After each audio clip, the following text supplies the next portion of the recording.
नमस्कार, मी पंजाब डक. तर शेतकऱ्याला सांगू इच्छितो की 21 जून पासून ते 30 जून त्या दरम्यान राज्यामध्ये पावसाचं वातावरण तयार होणार आहे. बऱ्याच ठिकाणी 21 तारखेला पाऊस सुरू होणार आहे, काही ठिकाणी 22ला होईल. असं करत 30 तारखेपर्यंत राज्यात वेगवेगळ्या भागात पाऊस पडणार आहे. शेतकऱ्यासाठी हा दिलासादायक पाऊस ठरणार आहे, म्हणून हा अंदाज लक्षात यायचा. म्हणजे सांगायचं झालं तर 21 जून पासून ते 30 जूनच्या दरम्यान राज्यात चांगला पेरणीयोग्य पाऊस पडणार आहे. तो पाऊस सगळीकडे एका दिवसात सगळीकडे जाणार नाही, दररोज वेगवेगळ्या भागात जाणार आहे, म्हणून हा अंदाज सर्व शेतकऱ्यांनी लक्षात द्यायचा. आणि शेतकऱ्याला एक विनंती की जमिनीमध्ये पेरणी करत असताना जमिनीमध्ये ओल तपासून पेरणी करावी. कारण की 4 बोट 6 बोटवर जर तुम्ही पेरणी केली तर ती तुमची पेरणी खराब होऊ शकते. म्हणून पेरणी करत असताना जमिनीतील सगळ्यात महत्वाचा ओल तपासणं.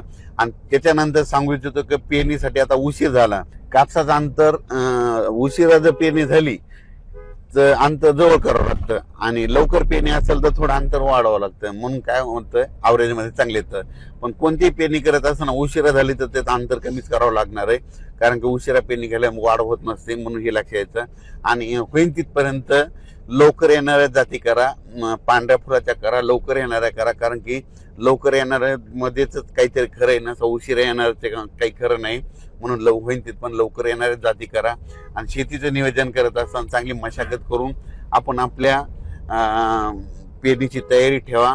पाऊस पडल्याच्या नंतर जमिनीवर ओल तपासणं असं करीत नियोजन करून तुम्ही शेतकऱ्यांनी पेरणीची तयारी ठेवा. परत एक शेतकऱ्याला सांगू इच्छितो की यावर्षी दरवर्षी मी म्हणतो ना, जूनच्या शेवटच्या आठवड्यातच पेरणी होणार आहे. मी पहिल्यापासून सांगतो की निसर्गात 22 दिवस पुढे सरकला आहे, पण याकडे कोणी दुर्लक्ष करतं.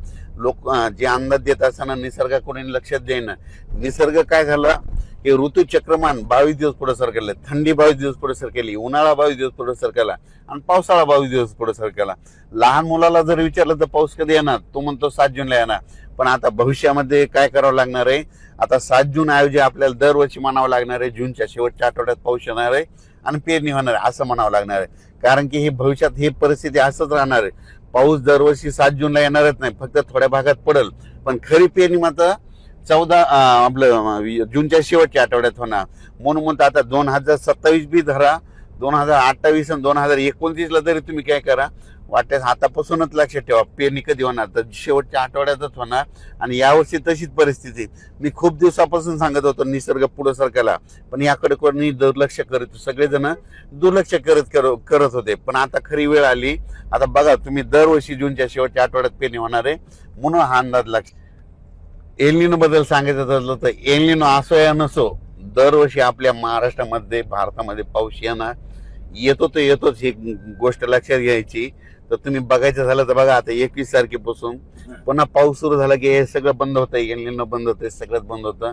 म्हणून शेतकऱ्याला सांगू इच्छितो, आपल्या भारताला 2 समुद्र आहेत, एक अरबी समुद्र, बंगालच्या खाडीचा समुद्र. अरबी समुद्रामधून जरी पाऊस नाही आला तर शेतकऱ्यांनी एक तारीख लक्षात घ्या, 20 सप्टेंबर एक कॅलेंडरमध्ये लिहून ठेवा. 20 सप्टेंबरला एक पाऊस येणार आणि शिवाय शेतकऱ्याची ज्वारीची पेरणी करून देणार. म्हणून हे गणित लक्षात घ्यायचं. म्हणून म्हणतो एल निनो असो या नसो, दरवर्षी आपल्या महाराष्ट्रात पाऊस येणार हे निश्चित. एल निनो तुम्हाला सांगू इच्छितो 15-20 वर्षामध्ये कधीतरी एकदा उद्भवतो असतो. दरवर्षी समुद्राचं तापमान सारखं नसतं. तर तुम्हाला सांगतो, हे जे एवढा 5-7 हजार किलोमीटर इतक्या दूरचा समुद्र आहे, ह्या समुद्रामध्ये तापमानामध्ये खूप तफावत असते.